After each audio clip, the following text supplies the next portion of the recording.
Ya, pada malam hari ini kita akan melihat sebuah cerita tentang kisah hidup seseorang yang bisa kita jadikan inspirasi. Yang cerita ini ya pernah diceritakan oleh gurunda kita, salah satu gurunda kita, yaitu Ustadz Abus Al-Halimi ya, dan cerita ini sudah dibukukan dalam buku beliau yang berjudul Quantum Miracle. Nah, barangkali nanti teman-teman ayah bunda yang belum memiliki buku Quantum Miracle, silahkan nanti bisa diorder lewat Bunda Dina juga boleh ya. Nanti kita bersama-sama untuk melihat lebih jauh ya pembahasan dari zona quantum miracle itu seperti apa. Nah, ini apa yang sudah saya share kelihatan? Ya, pada malam hari ini saya akan membawakan sebuah kisah ya. Jadi kisah ini saya ambilkan dari pembelajaran Quantum Miracle-nya Ustadz Abus yang bisa menjadikan kita lebih bersemangat lagi dalam menjaga atau mengimani, terutama kita meyakini sebuah keajaiban itu yang bisa terjadi untuk diri kita sendiri. Nah, kisah ini dinamakan oleh Ustadz Abus yang namanya adalah Amma Story. Nah, Amma Story ini atau kisahnya Pak Amma. Pak Amma itu singkatan dari Adi Mahfud. Ya, beliau ini adalah Wakil Ketua Umum Bidang Vokasi dan Sertifikasi Pengusaha Ikatan Dagang Indonesia. Dan beliau juga memiliki posisi penting dalam jabatan di HIPMI ya, Himpunan Pengusaha Muslim Indonesia. Jelas beliau ini adalah seorang pengusaha gitu. Namun sebelum beliau ini menjadi seorang pengusaha besar, mempunyai bisnis yang berderet-deret, mempunyai properti yang amat sangat banyak sekali, beliau itu bukan siapa-siapa gitu ya. Awal mulanya beliau ini adalah seorang karyawan ya. Beliau ini orang Bandung. Ya, beliau ini orang Bandung, kemudian dia adalah karyawan biasa yang memiliki sebuah keluarga kecil, yang memiliki cita-cita pengen gitu ya, rasanya saya membawa keluarga ini menjadi keluarga yang lebih layak lagi dipandang orang gitu ya, bukan sekedar sebagai seorang karyawan biasa. Nah, pada saat itu awal mulanya beliau adalah memulai usaha. Selain menjadi seorang karyawan, beliau memulai usahanya dengan berdagang. Ya, berdagang. Dagangan yang pertama kali beliau tawarkan adalah kalau di Bandung itu terkenal dengan usaha jin, ya, celana jin gitu ya. Nah, beliau ini menawarkan celana jin dagangannya di dekat kantornya, jadi menggelar lapak di sana gitu tanpa malu-malu gitu, tanpa malu-malu dan menahan malu kalau ada teman-temannya lewat gitu ya. Nah, tapi meskipun beliau ini karyawan dagang gitu ya, nah beliau ini memiliki keunikan tersendiri. Beliau adalah terkenal dengan sifat kedermawanannya. Jadi selain beliau ini pedagang, ya kan untungnya nggak seberapa, tapi beliau ini selalu sedekah ya. Sedekahnya apa? Dagangannya sendiri gitu ya. Setiap saat, setiap waktu beliau ini itu membagi-bagikan ya celana jinnya secara gratis atau secara cuma-cuma kepada teman-teman kantornya, bahkan kepada bosnya sendiri gitu ya. Bayangin gitu ya, posisinya adalah karyawan biasa dengan gaji yang tidak seberapa, tapi dalam kurun waktu misalnya 1 minggu beliau sudah ada untung gitu. Beliau itu selalu sedekahkan gitu ya barang dagangannya kepada orang lain, dan itu istiqomah konsisten beliau lakukan gitu. Sampai lama-lama beliau merasa kok kayaknya jiwa saya lebih tertarik ke dagang ya daripada menjadi karyawan gitu ya. Dan pada akhirnya beliau ini memutuskan hijrah ke Jakarta sebagai seorang pedagang gitu. Beliau nggak memikirkan berapa uang sakunya nanti di Jakarta bagaimana, pokoknya saya pengen hijrah gitu. Nah, kemudian beliau ini pamit gitu ya sama ibunya, sama istrinya gitu. Gimana nih Umi, kita mau hijrah ke Jakarta, Umi mau ikut nggak? Ya ikut dong, apapun yang terjadi kita akan selalu bersama-sama gitu. Setelah itu ini sebuah momentum ya, momentum untuk Pak Adi Mahfud ini, Pak Amma ini gitu. Yang diceritakan oleh Ustadz Abus itu sangat luar biasa, bahwa Pak Amma ini gitu, waktu setelah pindah ke Jakarta beliau nggak bawa apa-apa, beliau nggak punya apa-apa. Nah, akhirnya beliau itu hanya mampu ngontrak atau ngekos ya, ngekos di sebuah gang sempit di mana rumah-rumahnya ya bisa kebayang sendiri ya seperti apa kondisi kota Jakarta, rumahnya berderet-deret gitu kan, banyak banyak tikusnya, banyak kecoaknya gitu kan, kos-kosannya itu kurang bersih gitu.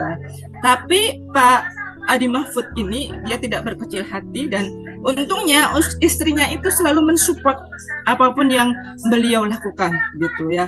Ketika istrinya kalau orang Jawa bilang sambat gitu ya, Pak ini kok uang belanja gitu sudah mulai menipis. Oh oke oke gitu. Seolah-olah Pak Adi Mahfud ini sudah mengantongi uang, padahal kadangkala dagangannya pada saat itu belum laku. Nah, tapi di balik itu semua, ya, entah itu laku atau nggak laku, Pak Adi Mahfud itu selalu melakukan sebuah kebaikan. Kebaikannya apa? Ketika beliau ini nggak punya perasaan iri hati atau dengki kepada orang lain. Dalam artian begini, saat keadaannya sedang tidak mudah, beliau rela untuk menjadi tukang sapu. Ya, nah, di tukang sapu itu nggak ada yang bayar, Bapak Ibu. Ya, sebagai tukang sapu beliau nggak ada yang bayar. Kenapa? Apa yang disapu?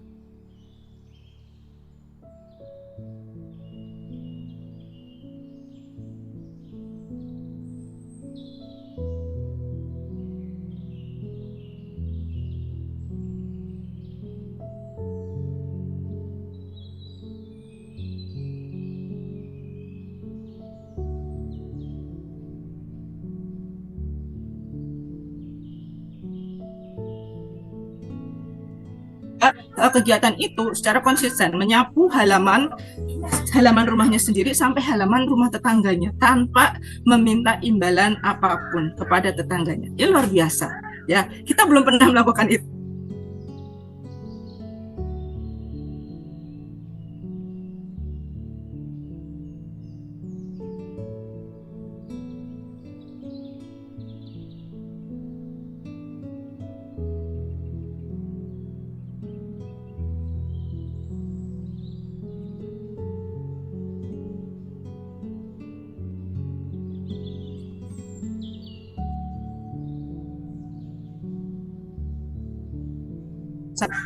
Membayangin ini rumah saya ya, terus dia selawatin rumahnya. Kata Ustadz Abus itu bilang, jadi Pak Ama ini selalu nyelawatin rumah besar yang bagus gitu, 3 lantai itu setiap hari gitu ya. Penduduknya yang ada di sana ya Allah muliakan, bahagiakan gitu terus, katanya bilangnya seperti itu. Nah, hingga suatu waktu kan, karena beliau ini adalah orang yang konsisten melakukan kebaikan tanpa mengharapkan apapun kecuali atas ridhonya Allah gitu kan, kondisinya lama-lama membaik gitu. Barang dagangannya itu laris, dia udah nggak jadi pedagang keliling lagi, dia udah punya toko gitu kan. Terus lama-lama tokonya juga semakin banyak, semakin besar gitu. Nah, amalannya apa? Sederhana gitu. Ternyata beliau itu selalu minta ridho dan tetap menjadi tukang sapu halaman rumah tetangganya. Beliau meminta ridho dari orang tuanya. Setiap kali beliau mendapatkan untung, beliau langsung nggak lupa mengirim sebagian, menyisihkan sebagian hartanya untuk kedua orang tuanya, kepada ibunya. Selalu sungkem, salim gitu ya. Pokoknya kalau ada apa-apa dengan ibunya selalu berkomunikasi. Nah, sampai suatu titik tertentu gitu, beliau ini tetap dia belum punya rumah, masih ada di situ. Kemudian lewat ya, kan melewati rumah 3 lantai itu, dipanggil gitu ya sama pemiliknya, Pak gitu. Sini Pak, tolong mampir ke rumah saya sebentar gitu ya. Ada apa ya Bu? Ya gitu. Terus beliau masuk ke dalam rumah itu. Begitu masuk, kan, Kak mari kita ngobrol dulu. Pak ini saya kan, gitu. Bapak lihat sendiri rumah saya 3 lantai. Gitu. Saya hidup dengan anak-anak, dan anak-anak ternyata mereka sudah berumah tangga semuanya. Saya tidak sanggup untuk mengurus rumah besar ini sendirian. Gitu. Saya mau minta bantuan Bapak nih. Gitu. Minta bantuan apa ya Bu ya? Saya ini kan pengen berhaji. Saya ini rumahnya besar, tapi saya belum pernah pergi berhaji. Saya pengen berhaji. Nah, karena saya ingin pergi berhaji, saya ingin jual rumah ini, Pak. Allahu Akbar, gitu kan.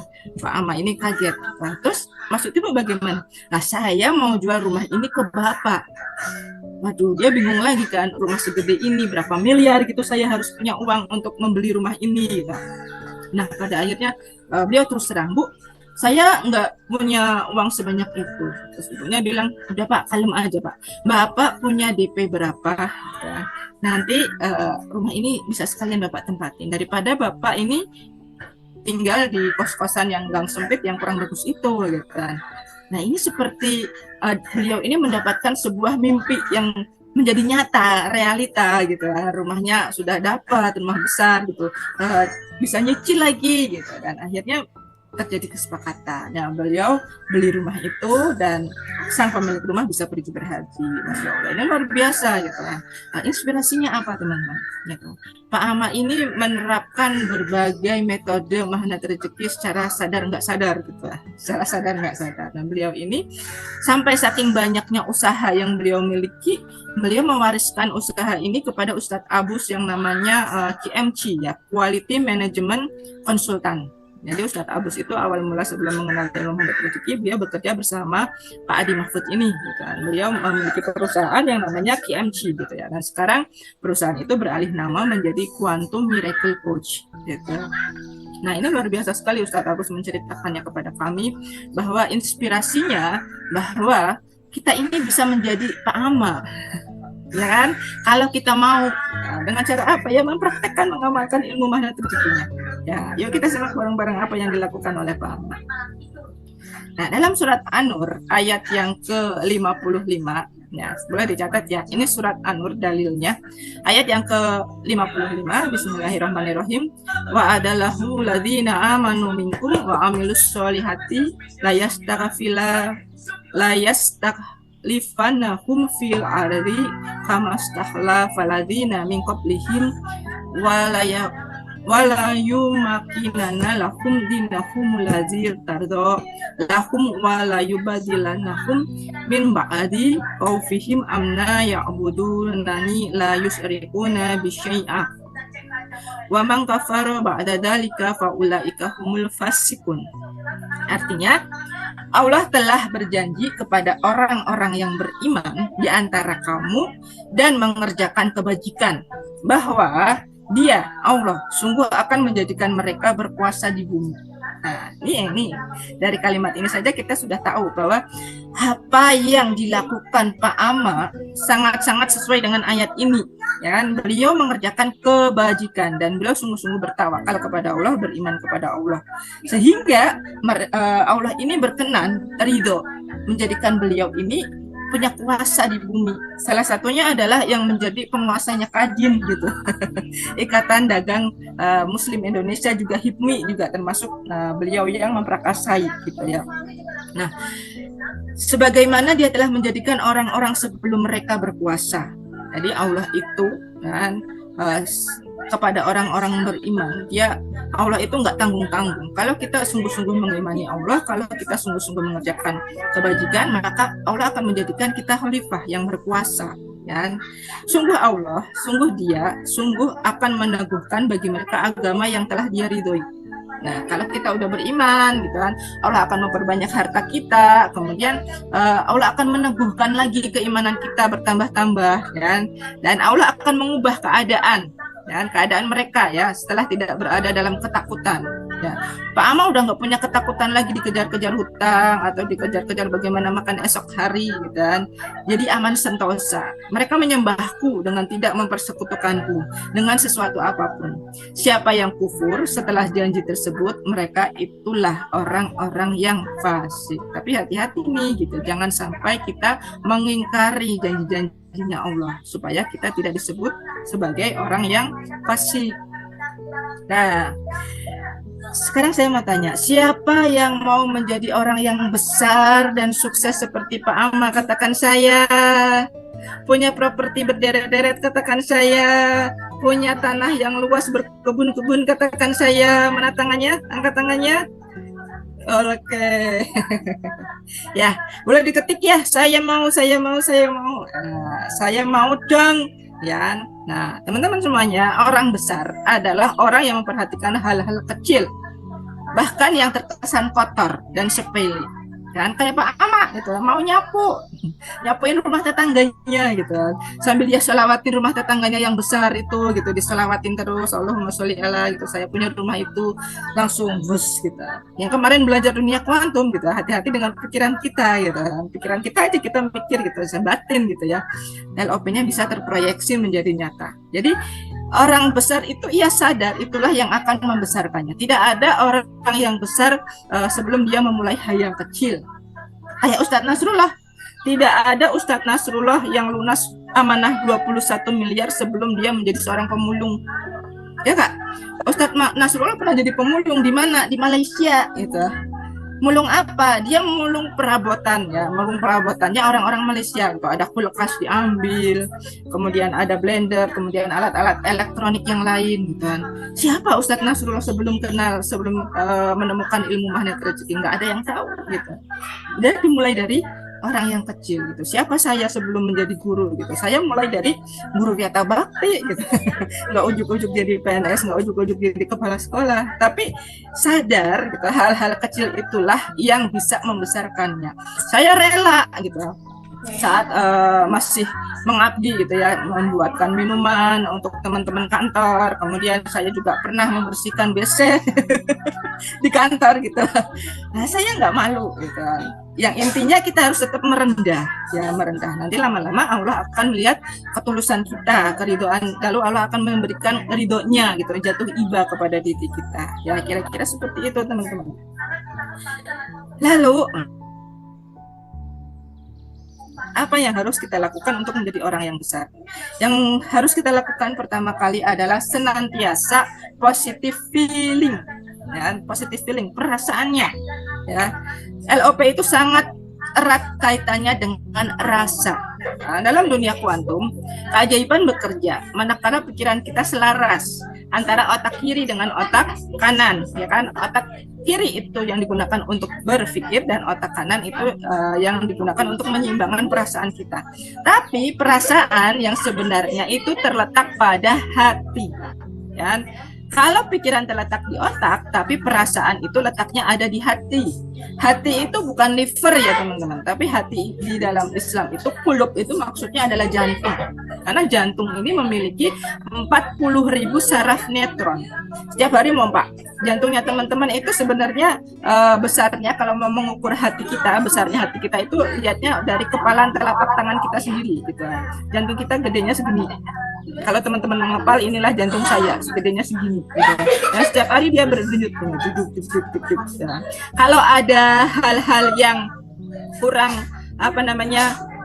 selaras ya antara pikiran dengan perasaan kita maka dia terus bergetar terus memompa nanti jantung kita jadi berdebar-debar gitu kan akhirnya ada perasaan was-was takut cemas nah itu dari jantung kita bukan dari hati ya bukan dari lever gitu ya dan jantung itu memiliki medan elektromagnetik sebanyak 5.000 kali lipat daripada otak jadi dia bisa memancarkan sinyal energi ya sinyal energinya itu lebih banyak 5.000 kali dibandingkan otak.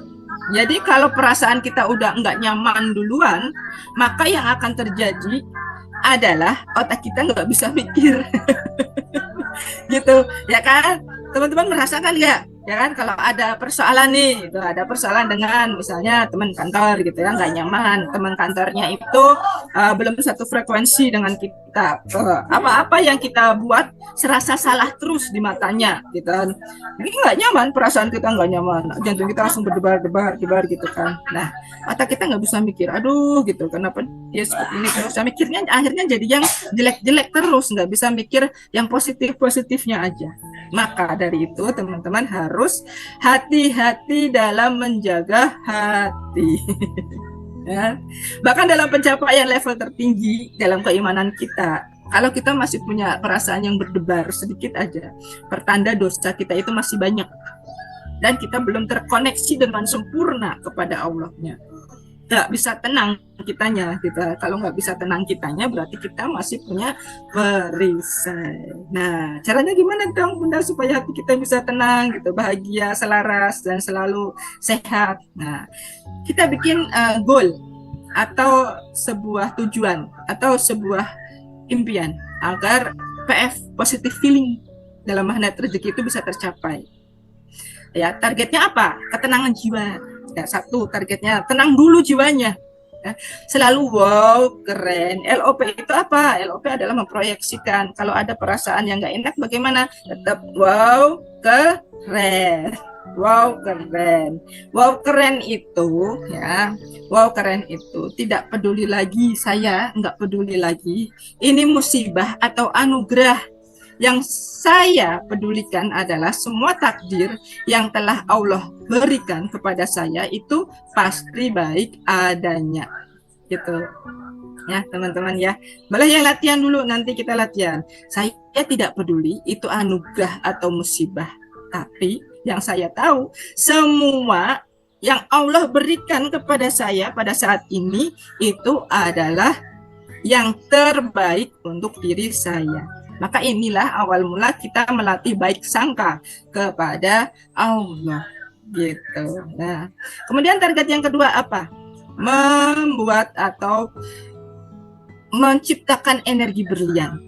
Nah, energi berlian itu bisa diciptakan ketika kita mampu mensyukuri detox. Kalau ada cleansing, saya kok ikut RFF LOP kok malah ada ujuk-ujuk persoalan kayak gini Bunda gitu ya. Nah, ada yang curhat sama Bunda Susan. Saya kok ikut RFF LOP ternyata kok tidak mudah seperti ini Bunda, penyakit saya jadi begini. Ada yang seperti itu. Nah, ini yang dinamakan dengan detox gitu ya. Mengeluarkan racun-racun yang ada di dalam diri kita. Entah itu berupa penyakit, entah itu datang lagi persoalan gitu kan, bungkus-bungkus permennya itu kok makin banyak saya kok belum ajaib kok rasanya kan, persoalan terus yang datang bukannya ajaib gitu. Nah, ini ujian teman-teman. Bagaimana teman-teman bisa menciptakan ketenangan jiwa itu? Karena berlian itu tidak akan berkilau kalau tidak digosok, tidak ditempa, tidak diukir, tidak dipasang ke dalam perhiasan, itu nggak akan bagus berliannya. Jadi berlian itu melalui berbagai proses supaya dia terlihatan berkilau gitu kan. Ada benturan, ada gesekan, ada tempaan palu dan lain sebagainya. Nah, inilah hal yang harus kita syukuri. Semakin kita ada ujian, semakin tebal paradox of candy-nya, semakin gak enak detox yang kita terima. Sebenarnya itu Allah memberikan jalan yang terbaik buat teman-teman. Jalan terbaiknya apa Bunda? Berarti kalau ada persoalan-persoalan yang datang, jalan terbaiknya berarti teman-teman jadi kenal ilmu MR lebih dekat misalnya. Jadi mau salat tobat, teman-teman jadi tahu fungsi sholawat, teman-teman jadi tahu fungsi istighfarnya apa gitu kan. Nah, ini yang paling penting buat diri kita, ya kan? Untuk menjadi sebuah pribadi berlian, maka syukurilah tantangan persoalan yang datang, yang hadir di dalam kehidupan kita. Gitu. Ya, siap ya teman-teman ya. Lantas ini ada sebuah penyebab dan 4 hal penyebab datangnya musibah yang saat ini mungkin sedang kejadian ya kepada teman-teman semuanya nih. Mungkin saat ini ada yang belum lulus tes CPNS, belum lulus tes PPG, belum lulus punya rumah, belum lunas amanah, belum anaknya belum nurut, terus tokonya belum lamai, ya kan? Nah, ini penyebabnya harus kita telusuri dulu. Mungkin ya ada dari nikmat Allah yang sebelumnya sudah Allah berikan kepada kita tapi lupa atau kita belum mensyukuri gitu. Kemudian mungkin ada hal maksiat yang memalukan ya, yang belum kita taubati, belum istighfarnya belum sampai 1000 kali sehari gitu. Mungkin juga ada hal yang mengecewakan kan, kita belum rilis, belum lepas, belum mengembalikan ke Allah, belum istirja. Ya, istirja itu mengembalikan segala sesuatunya kepada Allah gitu. Kemudian ada kesyirikan, ya baik disengaja ataupun tidak disengaja, tidak berpegang teguh kepada kalimat tauhid la ilaha illallah gitu. Nah, ada yang seperti itu teman-teman. Inilah yang bisa menjadikan permennya itu nggak didapat-dapat gitu. Ajaibnya itu nggak dapat-dapat karena kita lalai gitu. Ada nikmat yang tidak kita syukuri, ada maksiat yang belum kita taubati, ada rasa kecewa yang belum kita lepaskan. Nah, malam ini nanti gitu, jangan sampai ada rasa dongkol yang seminggu yang lalu gitu kan. Masih kita bawa. Kita harus rilis semuanya, harus lepas semuanya supaya apa? Teman-teman punya perasaan yang tenang, jiwa yang tenang itu dapat ya, berliannya juga bisa didapatkan. Maka teman-teman semuanya harus berhati-hati. Hati-hati bagaimana? Berhati-hati dengan persoalan dan azab ya. Persoalan dan azab yang makin dahsyat itu justru diundang dengan kesombongan dan putus asa, berbuat maksiat juga syirik. Dan kenapa ujian saya kok masih ada aja, amanah saya kok nggak lunas-lunas, kenapa kok anak-anak saya belum nurut, mengapa kok dan lain sebagainya, apapun kondisi yang teman-teman sekarang hadapi, kita teliti kembali, kita muhasabah gitu. Persoalan yang ada itu pasti setiap hari ada gitu. Persoalan itu nggak mungkin berhenti selama kita masih hidup. Nah, persoalannya adalah hanya respon kita bagaimana sih gitu. Respon kita terhadap persoalan kita sehari-hari itu bagaimana? Apakah kita masih tetap sombong? Apakah kemudian kita putus asa, nyerah, ya Allah saya ingin mati aja deh kalau kayak gini amanahnya nggak lunas-lunas gitu. Ada yang kayak gitu ya. Coba bayangkan teman-teman. Ketika Ustadz Nasrullah menceritakan sebuah kisah Garputala ya, awal mula Garputala, ilmu Garputala itu ada tercipta itu diambil dari kisah seorang ibu, dan kisah seorang ibu yang kehilangan anaknya, dan anaknya itu meninggal karena nggak disengajain tertabrak oleh suaminya sendiri gitu. Bapaknya menjadi orang yang tersangka utama gitu. Bayangkan gitu ya, ketidaksengajaan itu menyebabkan kelalaian itu membuatkan sebuah nyawa melayang gitu, dan nyawanya seorang anak itu. Bagaimana hancurnya perasaan gitu ya, si ibu itu ketika melihat anaknya menggelepar-gelepar di bawah mobil. Dua anak kakaknya itu ya, anak kecilnya yang meninggal itu kakaknya teriak-teriak, kemudian bapaknya nggak tahu bahwa yang ditabrak adalah anaknya sendiri. Masya Allah kan. Ya rasanya putus asa banget gitu. Itu persoalannya udah berat banget gitu ya, nggak ringan, nggak mudah sekali merilis gitu. Kemelekatan seperti itu benar-benar nggak mudah gitu. Tapi si ibu itu bisa gitu. Karena apa? Getaran dari Al-Qur'annya gitu. Getaran dari Al-Qur'annya ternyata bisa membuat hati galau itu tiba-tiba menjadi reda, menjadi tenang. Itu karena sebuah ayat. Nah, begitu pula dengan kita, maka kita harus berhati-hati dengan hati kita, perasaan kita tetap harus positive thinking gitu ya sama Allahnya. Mau enak mau nggak enak, yang penting kita tetap husnudzon billah. Nah, keep clean your heart, tetap jaga hati kita agar tetap bersih, keimanan kita agar tetap bersih. Caranya bagaimana? Gitu. Caranya adalah dengan menyempurnakan amalan ibadah kita. Nah, nanti di akhir Riyadoh, Bunda Susan akan memberikan sebuah kiat atau tips singkat mengatasi kesulitan hidup ya, dengan zikir yang gampang gitu. Zikirnya gampang banget gitu. Bisa kita langsung seketika tenang gitu ya. Nah, belum berhasilnya kita atau kegagalan kita selama ini gitu, itu adalah alat untuk menyempurnakan amal ibadah kita. Nah, kegagalan kita sebenarnya adalah alat untuk menyempurnakan amal kita. Allah yang mau untuk diri kita itu senantiasa menyempurnakan amalan ibadahnya lagi, diperbaiki lagi, jangan sampai ada hal-hal yang membuat diri kita ketika ada persoalan malah semakin jauh, nggak percaya, semakin angkuh, semakin sombong. Ada yang seperti itu, ada gitu. Jadi bekerjanya itu masih menggunakan akal pikiran logikanya dia. Jadi kalau membahas ilmu magnet rezeki sebenarnya kita udah nggak membahas akal logika lagi, karena kita hidupnya di dunia kuantum gitu kan. Ilmu magnet rezeki adalah ilmu kuantum kan, ilmu partikel-partikel subatomik yang tidak bisa dilihat oleh manusia, karena memang kita bekerja ya kan untuk mengambil keajaiban.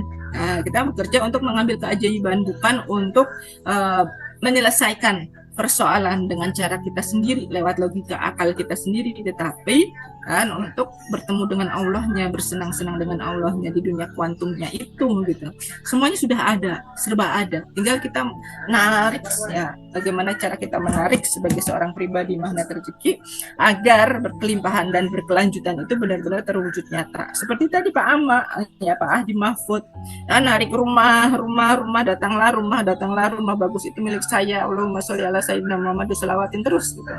Dan akhirnya Pak Ama dapat kayak Pak Ari Ginanjar ya, trainer ESQ ya, yang punya ESQ. Beliau Menara 165 itu nggak jadi bertahun-tahun. Akhirnya apa, ilmunya nyelawatin gedung yang di sebelahnya 2 tahun diselawatin, akhirnya Menara 165 jadi gitu. Nah nanti Bunda Susan juga bisa spill ilmunya Bunda Susan ini selawatan, dan sekarang Bunda Susan itu sedang mengerjakan gedung dakwahnya, sudah jalan lagi progresnya ya Bunda Susan ya, Masya Allah luar biasa gitu. Nah ini ada amalannya Bunda Susan juga, nanti bisa kita minta gitu ya, sepil ilmunya Bunda Susan. Apa sih supaya kita juga punya rumah yang bagus gitu ya, rumah yang mewah gitu ya. Ya setidaknya rumah itu menjadi rumah yang layak huni. Dan ingat teman-teman, kalau pengen punya rumah yang baik, tujuannya itu diluaskan gitu ya. Mintanya itu diluaskan, jangan hanya ya Allah saya proyeksi rumah itu milik saya, selawat biasa aja buat diri kita, enggak, tapi diluaskan tujuan manfaatnya. Hanya kan Bunda Susan nih kan, Bunda Susan beliau sedang melanjutkan pembangunan gedung dakwahnya. Beliau minta ke Allahnya supaya gedung dakwah ini jadi agar kemanfaatannya untuk umat ada gitu. Gitu. Jadi kita kalau mau punya rumah yang besar, yang mewah, ditujukan untuk orang lain dulu, manfaatnya untuk orang lainnya apa nih, misalnya ya Allah kalau saya diizinkan punya rumah yang bagus gitu kan, saya ingin mengajak tetangga-tetangga saya yang nggak mampu buat belajar bareng-bareng di rumah ini, saya ingin bikin taman bacaan gitu, boleh gitu. Dan seperti tadi, orang besar itu tidak menyepelekan hal kecil, termasuk doa kita, jangan hanya untuk doa diri sendiri kan. Coba ya malam ini nanti teman-teman doakan orang lain juga, doakan yang belum berhaji, meskipun kitanya belum berhaji gitu, ya Allah semoga Bunda Murti, Bunda Khomsah nanti hajinya barengan, berangkatnya satu pesawat gitu, nggak apa-apa gitu. Atau mungkin melakukan hal yang sepele aja ya, share booster pagi sayap keajaiban, posting di statusnya, itu sepele teman-teman, sangat mudah, sangat gampang dilakukan buat teman-teman semuanya. Atau promosi nih ya, promosi di statusnya teman-teman. Alhamdulillah tadi malam saya habis ikut RFFLOP yang judulnya kebersihan iman, ternyata saya harus bersih-bersih, dan setelah bersih-bersih saya dapat keajaiban. Nah, keajaiban saya adalah hati saya semakin tenang dan nyaman di privat RFFL. Pasang di statusnya gitu kan. Itu jadi testimoni buat teman-teman sendiri, dan setelah itu ada temannya baca, oh Bunda Murti makin bercahaya gitu. Terus boleh ya, boleh sambil foto selfie. Nah, habis RFFL Open nih, wajah saya makin kinclang. Gitu bikin status juga boleh-boleh aja gitu ya. Teman-teman siapa yang mau awet muda? Ayo dong kayak saya ikut RFFL Open, cling gitu. Bikin video di TikTok gitu ya. Hanya sepele, tapi hasilnya akan berdampak. Pertamanya tidak akan tampak itu, nggak akan tampak hasilnya gitu, karena masih bekerja dalam dunia kuantum. Tapi ketika lama-lama tarik gitu ya, teman-teman semuanya tarik keajaiban itu. Dan alhamdulillah saya udah RFFLOP, hati saya tenang luar biasa. Saya adalah pribadi magnet rezeki dengan ya pribadi berlian gitu. Rezeki saya ada di mana-mana. Habis teman-teman tunjukin sambil foto selfie pegang duit gitu. Alhamdulillah hasil dari ikut RFFLOP, testimoni gitu. Jangan istilahnya apa ya, eman-eman gitu. Melakukan hal sepele, hal yang kecil gitu, supaya teman-teman membesar. Nggak usah ikutan mengajak dalam artian ayo dong kamu harus ikut supaya kamu bikin, nggak perlu. Itu kan ajakan yang kadang-kadang seolah-olah kita memaksa gitu. Teman-teman pasang aja testimoni dari diri di teman-teman sendiri gitu ya. Setelah saya mengikuti RFFLOP selama 1 tahun, perjalanan 1 tahun ini, saya sudah dapat 1, 2, 3 tulis gitu ya. Mau di grup boleh, di grup reguler bebas. Itu sepele tapi hasilnya akan berdampak buat teman-teman sendiri, bukan buat Bunda Arta pelatihnya, enggak. Insya Allah buat teman-teman sendiri. Jadi jangan ragu-ragu mengirim testimoni, nggak usah japri-japri, langsung kirim aja ke grupnya, jeng gitu kan. Biar semua orang melihat. Saya mau dong, siapa yang mau ajaib kayak saya? Boleh. Itu namanya tahadus bin nikmah gitu. Nggak usah dijaprekan dulu ke Bunda Susan atau ke saya dulu gitu kan. Soalnya malu Bunda, tapi boleh kalau mau dijaprekan dulu, melihat supaya kami melihat kosakatanya gitu. Bunda Susan, Bunda Pita, ini kosakatanya udah betul belum? Saya mau kirim testimoni keajaiban gitu. Oh oke Bun, silahkan kirim sendiri gitu. Nggak usah nunggu saya atau Bunda Susannya nge-share gitu. Itu lebih cepat ajaibnya ketika teman-teman nge-share sendiri testimoni teman-teman. Beneran. Percaya nggak? Kalau saya yakin dan percaya gitu. Saya sering pasang di status, alhamdulillah ya. Saya ceritakan juga ke teman-teman saya gitu kan, bahwa saya ini bisa menjadi seorang kepala sekolah kalau nggak ada wasilah ilmu magnet rezeki, nggak mungkin.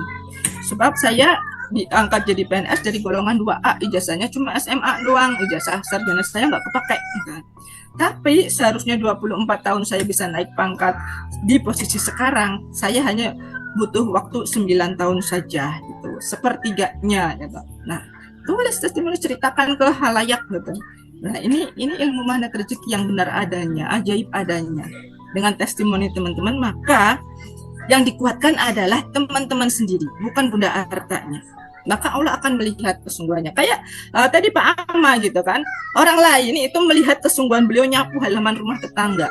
Nah teman-teman, kesungguhannya bagaimana nih? Bisa nggak nge-share sepele, hal sepele, poster saya keajaiban tiap pagi, atau posternya Bunda Susan kalau ada mengingatkan tahajud, mengingatkan duha, atau video-video ini, tulis sumbernya dari Bunda Arta, dari magnet rezeki. Udah kelihatannya sepele, tapi hasilnya akan berdampak luar biasa buat teman-teman. Nggak seketika sih, tapi boleh jadi 2 hari, 3 hari, 1 minggu gitu, boleh jadi 1 bulan. Nanti ada keajaiban yang mengikuti, pasti. Seperti halnya teman-teman sedekah gitu kan, pasti ada hal keajaiban lain yang mengikuti. Ketika nggak punya uang, begitu tarik LOP gitu, karena saya sudah melakukan kebaikan-kebaikan yang mengiringi gitu, tarik uangnya ada gitu kan. Saya nggak bisa makan, tiba-tiba ada yang ngasih gitu teman-teman semuanya ya.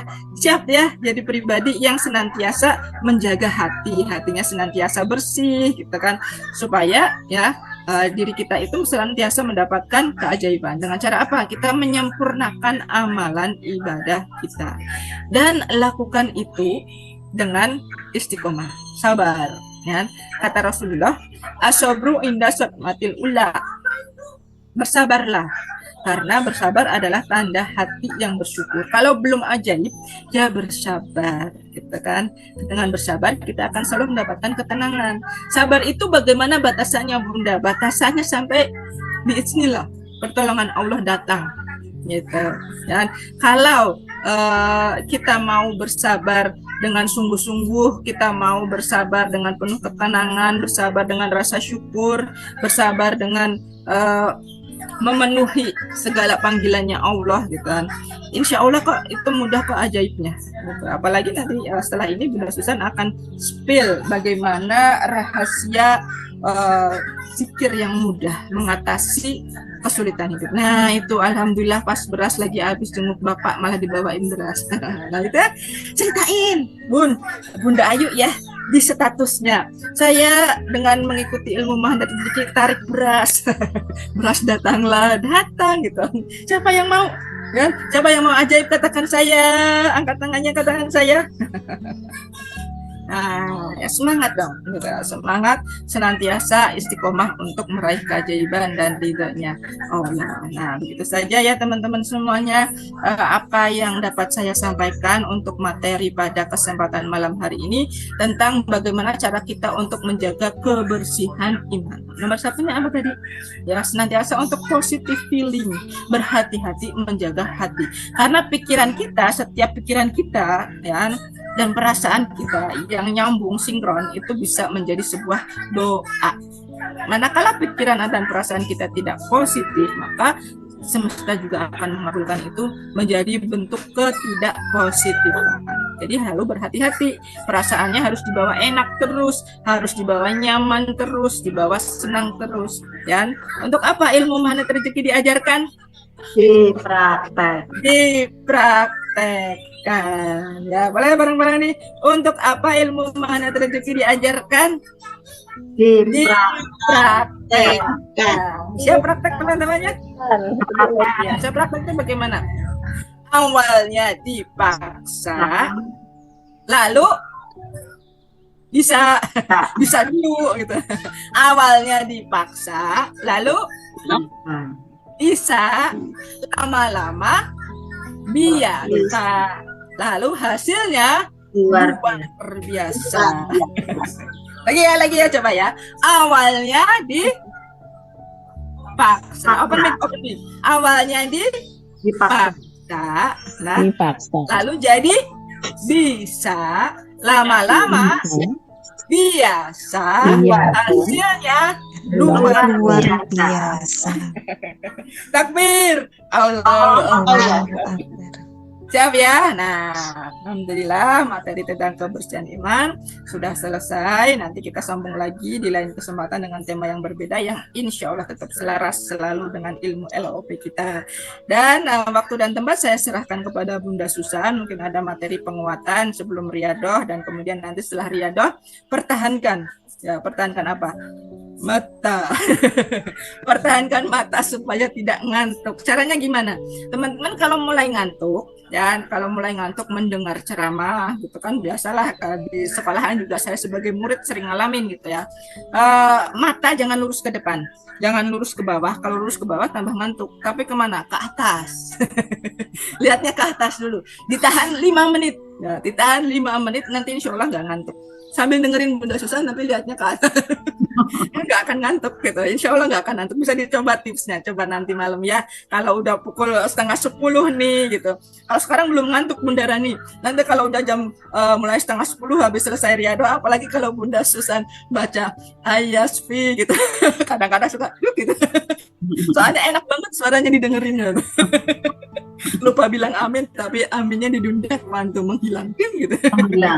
Gitu ya, dicoba nanti ya supaya kita nggak ngantuk, apalagi di riadoh akhirnya gitu ya, luar biasa sekali nanti ilmunya tentang bagaimana singkat mengatasi kesulitan atau ketidakmudahan hidup kita gitu. Oh iya, Bunda Susan itu suaranya merdu mendayu seperti dibelai-belai gitu ya. Tapi tetap semangat ya, cobain nanti malam. Oke, dan sekian dari saya, waktu dan tempat kita kembalikan kepada Bunda Susan Arkanisa. Beri tepuk tangan yang meriah buat Bunda Susan. Alhamdulillahirabbil alamin. Langsung saja. Assalamualaikum warahmatullahi wabarakatuh. Waalaikumsalam warahmatullahi wabarakatuh.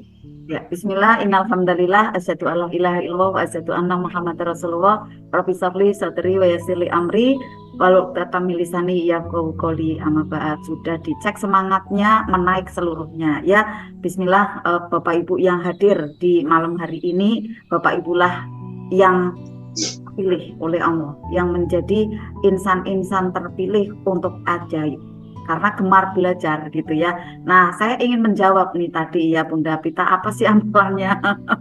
Orang-orang tidak mudah malah bangun gitu ya. Tahu aja kalau bangun Bunda Pita.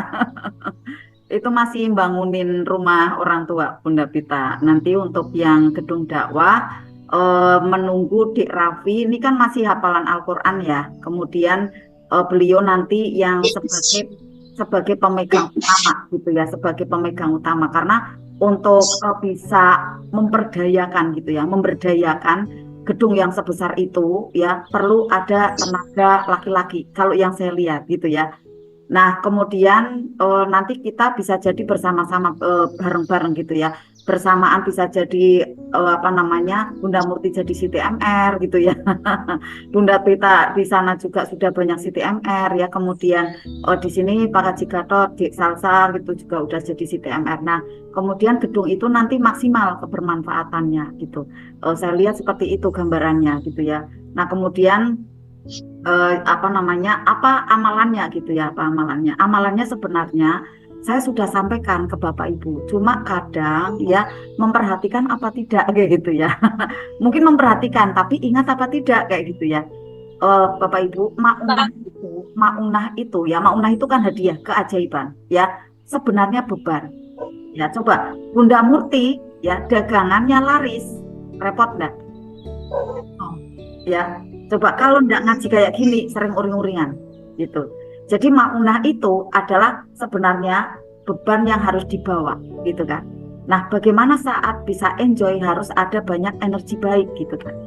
Kemudian saat kita membawa beban itu, membawa bawaan tadi, maunah tadi dari Allah ya, tentunya tubuh kita harus strong, tubuh kita harus kuat gitu ya. Jadi tangan kita harus berotot gitu Bapak Ibu. Nah, untuk membentuk tangan kita, tangan-tangan jiwa kita ya. Jadi kan bukan tangan fisik ya, tangan jiwa gitu ya. Jiwa kita yang ada mempunyai tangan untuk membawa hadiah tadi agar berotot bagaimana?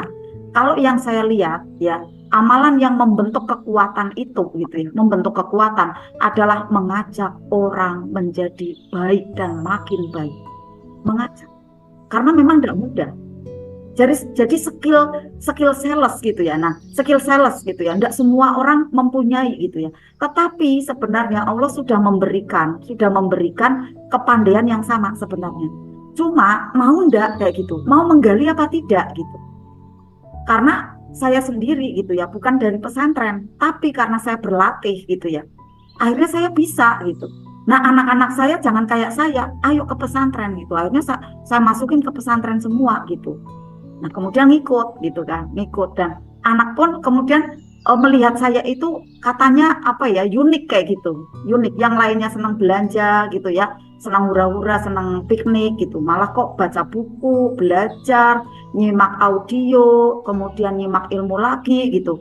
Jarang untuk bersenang-senang, isinya juga terus untuk apa namanya ini ya, nyendiri gitu ya. Bacalah baca Al-Qur'an, atau mungkin kita masih hening kayak gitu kan.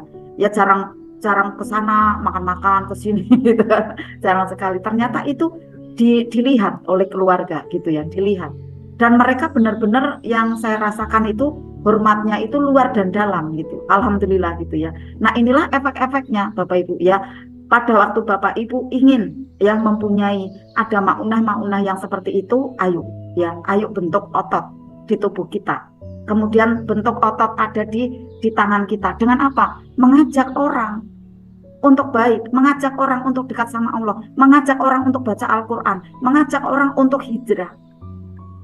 Ini membentuk ada kekuatan yang luar biasa gitu di dalam jiwa kita gitu, karena udah terlatih. Bisa jadi di PHP gitu ya. Iya, nanti aku berangkat Bunda, misalnya kayak gitu ya. Tapi udah kita rilis aja, yang penting aku udah ngajak, ini pun udah berpahala. Jadi kan itu adalah kebiasaan yang membahagiakan.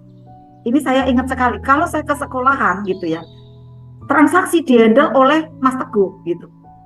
Bukan saya kemudian bagiannya ngomong siar gitu.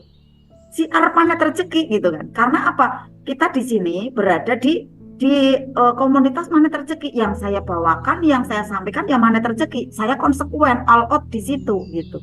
Nah, Bapak Ibu di mana nih untuk belajar Planet Rezekinya? Karena Bapak Ibu ada di Planet Rezeki, tetapi di kelas Arta MR, Bapak Ibu all out di situ karena akan ada doa-doa dari kami. Bismillah, seperti itu. Ayo ajak-ajak. Kita enggak usah melihat gini Bapak Ibu. Wah, nanti aku ujrohnya berapa ya? Ujrohnya dari Allah. Kok nanti ada ujroh dari Bunda Pita? Alhamdulillah. Kita jangan lihat ujrohnya dulu gitu. Saya sekian tahun ya bersiar yang tadi Bunda Pita sampaikan 18 tahun ya, 17 menuju 18. Saya enggak melihat saya dapat apa kayak gitu. Seringnya dapatnya terima kasih gitu ya. Dari dulu gitu ya. Dari dulu, dan belum paham untuk dimonetisasi gitu ya, kalau di YouTube gitu ya. Kalau di TikTok juga iya, belum paham gitu kan. Nah, setelah jadi CTMR gitu ya, sekian tahun, mungkin berapa ya, 1 tahun atau 2 tahun, baru kemudian paham, oh ini dimonetisasi nih kayak gitu. Karena apa? Karena biar ada tukar energi. Pada waktu saya free terus, yang saya ajak, yang saya berikan ilmu, kok enggak maksimal ya gitu. Apa sih sebabnya? Kenapa sih gitu ya? Dan saya pun sering terkena toksiknya gitu, enggak sengaja gitu ya, enggak tahu. Saya mesti ada yang radang lah, saya ada yang tidak sehat lah, saya yang panas lah, sering banget seperti itu. Ternyata pada saat ada tukar energi dan orangnya enggak mau mengeluarkan gitu ya, toksiknya nyerang saya Bapak Ibu. Tetapi kalau orangnya mau mengeluarkan apa yang dia sukai gitu ya, mengeluarkan, ada tukar energi, jadi toksiknya itu masuk ke dalam uang donasi yang dikeluarkan Bapak Ibu, masuk ke situ gitu. Jadi tidak nyerang ke mentornya, ini secara energinya Bapak Ibu. Ini pun saya baru tahu kemarin-kemarin, oh iya ya gitu.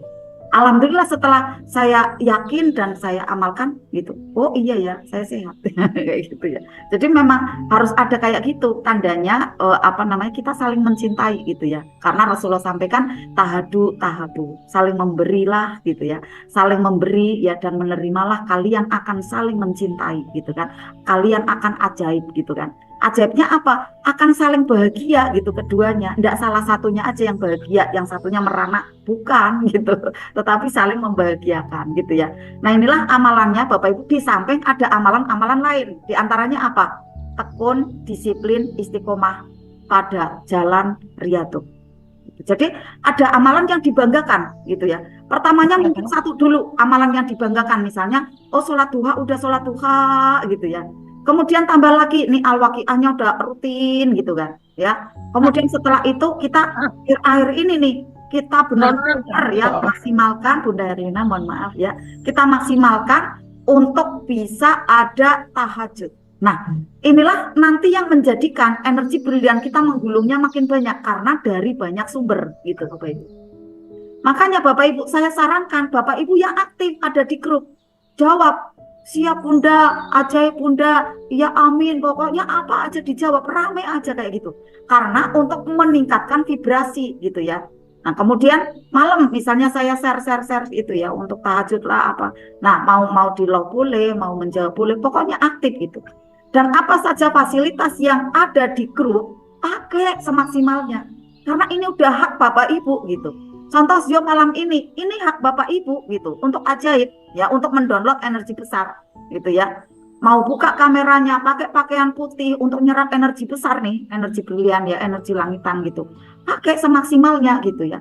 Jangan saya aja, jangan Bunda Pita aja, tapi Bapak Ibu berhak gitu ya. Bapak Ibu berhak untuk mendapatkan energi besar ya. Kemudian apalagi yang sekarang ini masih ada ketidakmudahan ya. Contohnya misalnya apa? Misalnya masih ada maaf ya hutang atau amanah ya yang berlapis-lapis gitu kan. Bapak Ibu harus simak banget nih ya. Materi yang kemarin itu powerful banget ya yang ada di Zoom Infak Terbaik gitu. Ternyata pada saat LOP itu ya ada action gitu kan. Action dari dalam batin memancarkan apa keinginannya gitu kan.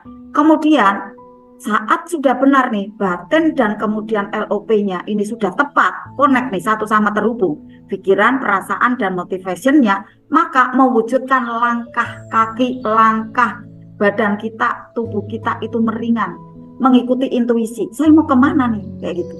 Jadi orang yang peka maka gabung dengan 3A. Gitu Bapak Ibu. Nih gabung dengan 3A karena berlatih fokus ada di titik 1 theta. Nanti mudah sekali mengikuti intuisi. Saya hari ini kemana ya? Saya tadi kok ditunjukin ini ya kayak gitu. Saya kok seperti ini. Akhirnya nanti terbuka pintu-pintu rezeki itu dari banyak jalan gitu. Nah makanya yang masih ada punya banyak amanah benar-benar berjuang di atas sajadahnya itu maksimal Bapak Ibu. Jangan setengah-setengah all out Bapak Ibu ya. Saya gambarkan tadi malam, misalnya si A masih punya amanah, ya masih punya hutang, ya. Kemudian dia punya pekerjaan gitu ya. Kemudian belajar magnet rezeki gitu ya.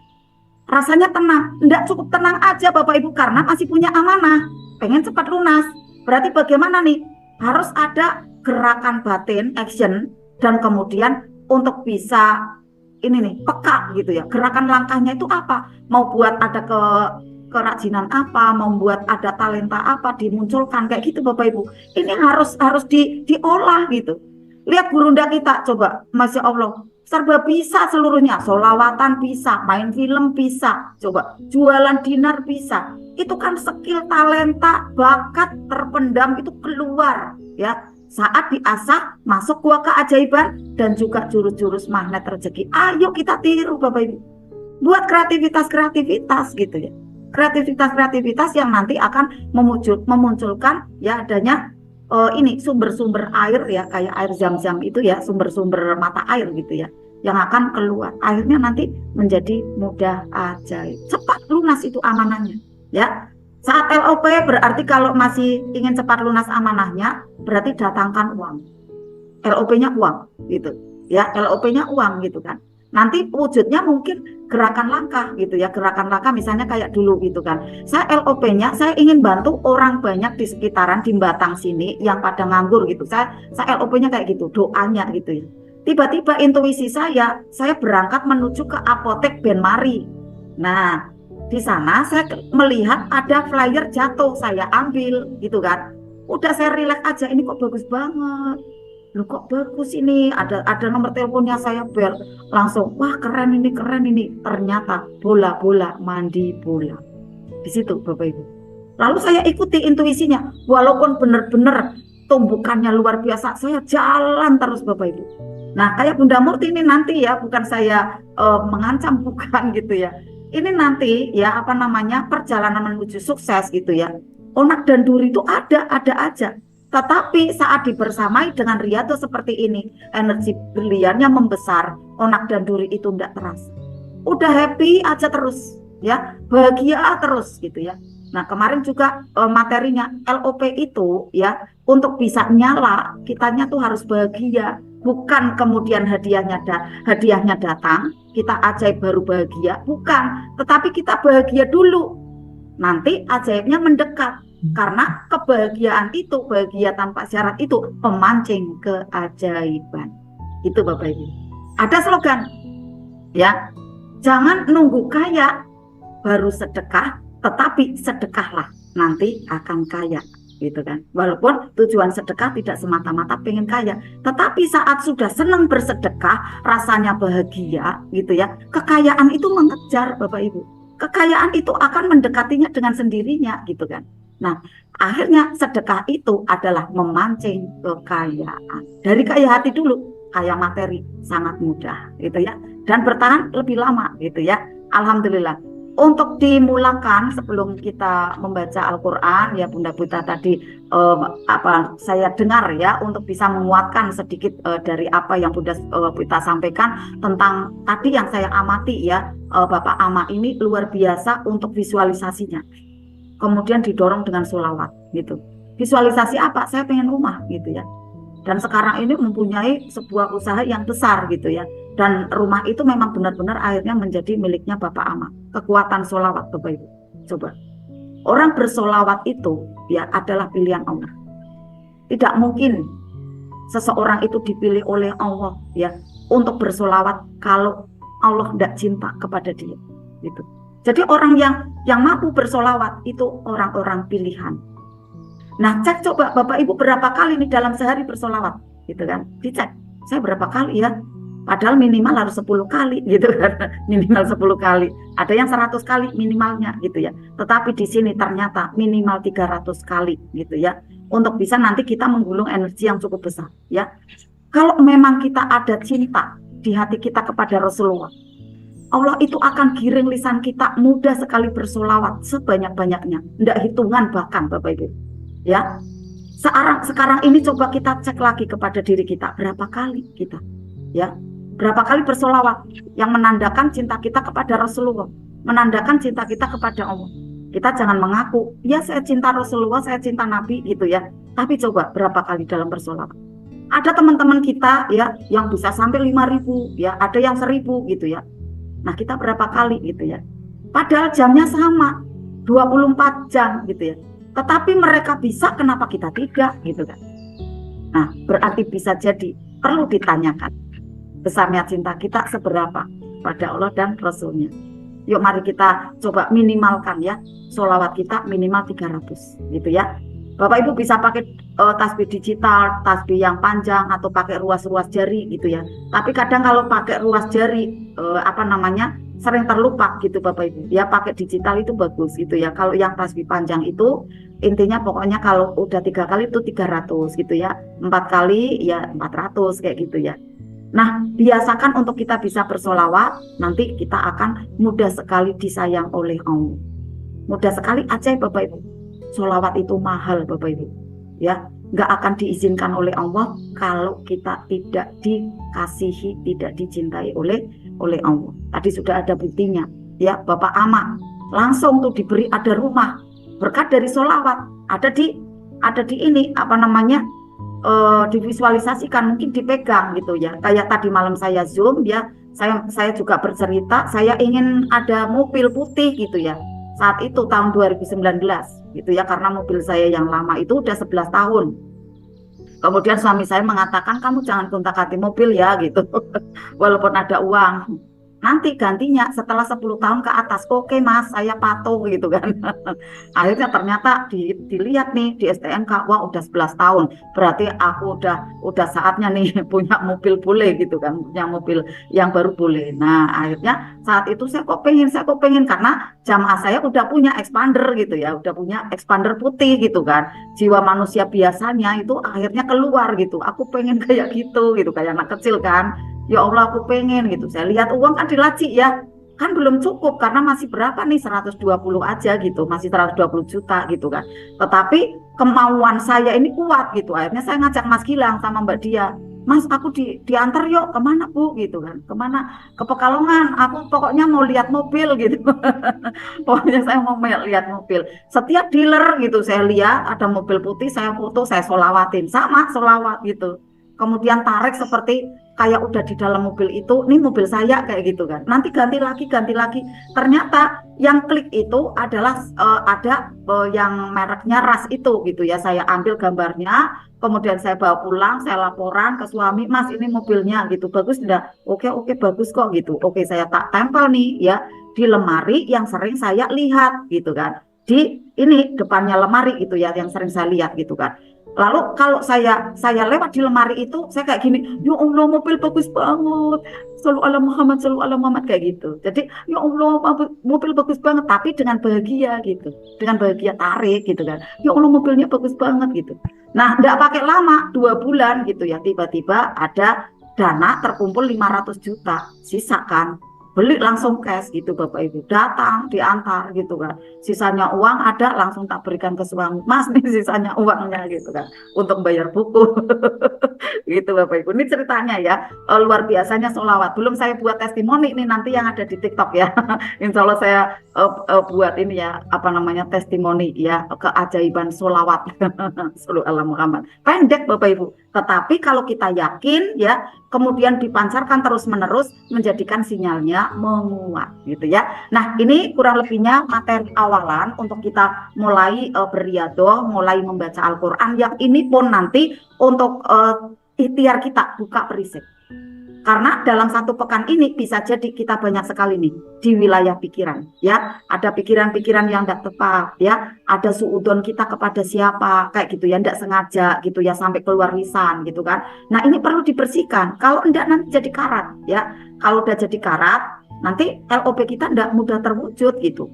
Kalau tidak terwujud nanti munculnya ya ini mana rezeki bener enggak sih kayak gitu kan. Ragu lagi, tambah lagi, ada perisainya gitu kan. Padahal harusnya pada waktu belum terrealisasi, wah aku kurang nih amalannya, wah aku kurang nih istighfarnya, wah aku kurang baca Al-Qur'annya kayak gitu. Harusnya lebih melihat ke dalam diri gitu. Enggak bertanya kepada mentornya, enggak bertanya kepada Pak Nas, atau bahkan enggak bertanya di telegramnya Pak Nas. Pak Nas, saya udah kenal Manet Rezeki 4 bulan loh, kok saya belum ajaib kayak gitu. Ya mana bisa Pak Nas menjawab di sana. Ramai banget gitu ya. Gimana nih Siti MR-nya gitu ya. Ya 4 bulan, Pak Nas memberikan ada batasan 2 tahun gitu kan. Itu saja 2 tahun kalau ya belajar terus menerus, dipraktekkan gitu kan. Nah kalau enggak praktek gimana ya, maksudnya enggak prakteknya gimana nih, pikirannya masih banyak suudon dengan orang ya, kemudian lisannya sering menyakiti gitu ya, sering hibah gitu ya. Hati-hati nih Bapak Ibu, saat membicarakan orang lain ya, membicarakan keburukan nih, bukan kebaikan. Kalau kebaikan nih, wah Pak Heru orangnya baik, ramah. Nah ini mendatangkan ada banyak sekali rezeki karena kita memuliakan. Akhirnya yang datang adalah kemuliaan, karena apa yang kita ucapkan itu adalah kita mengundang kemuliaan. Tetapi saat kita membicarakan, wah Bunda Susan itu kayak gini, kayak gitu, Bunda Pita itu gitu kan. Ternyata sebenarnya kita pengennya baik gitu ya. Karena yang dibicarakannya adalah ketidakbaikan, yang terundang menjadi ketidakbaikan gitu. Ya, keburukan yang terjadi nempel pada dia. Nggak tahu tiba-tiba dia pusing lah, tiba-tiba dia kesandung lah, tiba-tiba apalah kayak gitu Bapak Ibu ya. Ini sebagai muhasabah aja ya Bapak Ibu ya di malam hari ini. untuk kita selalu hati-hati. Ya makanya istighfar kita, ya istighfarnya turun garis kebenaran. Jangan cuma astagfirullahaladzim, astagfirullahaladzim, astagfirullahaladzim, ngebut luar biasa, ngebut nih ya biar 100 cepet gitu. Tapi istighfarnya tuh diamati. Astagfirullahaladzim, ya Allah ampuni aku yang banyak salah, aku mau berubah lebih baik lagi, ya Allah ampuni aku, bimbing aku ya Allah untuk aku lebih baik lagi hari ini, esok dan seterusnya dengan cara yang membahagiakan ya Allah. Astagfirullahaladzim, ya Allah ampuni saya, terus menerus seperti itu, bermimil nih katanya ya. Sepanjang di malam tahajud itu istighfar, sholawat, baca Al-Quran sampai subuh, sampai duha, jangan tidur gitu ya. Nanti istirahatnya setelah ada matahari terbit gitu ya. Nah sebentaran gitu ya. Nanti istirahat beneran nih mungkin setelah pada sholat duhur gitu ya. Nih arahan-arahan dari saya, karena ini pun dari para ulama yang menyampaikan untuk apa? Untuk kesehatan tubuh kita ya. Kemudian kebugaran jiwa kita kan penting. Yang nanti efeknya insya Allah adalah panjang usia kita. Kita bismillah doa-doanya kan mudah diijabah. Kita ingin bisa melihat anak cucu kita ya sampai besar, sampai bertumbuh ya dengan maksimal gitu ya. Kita disehatkan oleh Allah, dijaga ya keselamatan dimanapun berada gitu ya Bapak Ibu. Jadi ini kurang lebihnya awalannya, sambil nanti saya akan berikan amalan yang saya kerjakan ya selama ini pada waktu ada di sujud terakhir. Apa saja yang dibaca, saya sudah share ya, ada di grup bacaannya seperti apa, saya sudah share. Tetapi kalau belum saya jelaskan, itu kurang memberi sugesti. Ya, maka nanti simak untuk memberikan sugesti, kemudian keyakinan, oh iya ya, ini nih fadilahnya. Jadi tidak sekedar baca, kemudian hanya di lapisan atas saja, hanya ada di pikiran sadar aja, tidak, tapi sampai masuk ke kuantum. Nah, nanti mudah ajaib. Inilah amalan-amalan yang saya berikan, itu saya harus ada penjelasannya. Jadi kalau ada orang yang WA, misalnya sekarang ini tadi ada yang WA, Bunda tolong saya mau istikharah, saya amalannya apa? Oh tidak semudah itu, saya harus ada istilahnya menjelaskan fadilahnya apa, kemudian juga nanti artinya seperti apa, agar yakin kalau saya mengatakan sholawat 5.000 kali, nah dia tidak punya pembekalan, yang terjadi nanti adalah mohon maaf, dia ada pertanyaan, dia kemudian juga bisa jadi ada sesuatu hal, nggak tahu nih artinya gitu ya.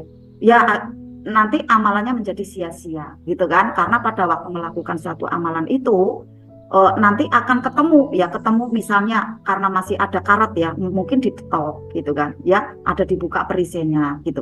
Tapi karena ada mentor ya insya Allah nanti aman gitu ya. Karena apa? Karena kita udah jelaskan, nanti Bapak Ibu setidaknya mempunyai ada kehati-hatian gitu ya. Yang dipancarkan itu sebenarnya apa? Yang dipancarkan itu yang terpenting Bapak Ibu. Makanya nanti sugestinya adalah untuk penolak sulit hidup gitu kan ya. Kemudian mendatangkan banyak solusi. Nanti saya jelaskan ya, ada beberapa poin manfaat dari amalan yang cuma sebentaran ya, karena dibaca 11 kali, bacaannya pendek gitu ya. Nah nanti mudah sekali. Bapak Ibu pernah lihat ya, pada waktu sholat di masjid atau di mana gitu ya, di musola lah atau di sebuah pertemuan kita sholat bareng, kok ada orang di sujud terakhir kok lama ya gitu. Bahkan Rasulullah juga menyarankan di sujud terakhir itu diperlama. Ya, untuk apa? Di sana pertemuan kita kepada Allah itu terjadi di saat sujud gitu. Jadikan itu adalah sebagai momen yang penting gitu ya. Kita nikmati di sana untuk berdoa gitu kan, sambil dirasakan gitu kan. Nah, nanti akan muncul kemudahan-kemudahan seperti sudah kita proyeksikan itu saat sujud gitu Bapak Ibu. Ajaib nanti Bapak Ibu ya, insya Allah selalu ditolong oleh Allah. Allahumma amin ya rabbal alamin.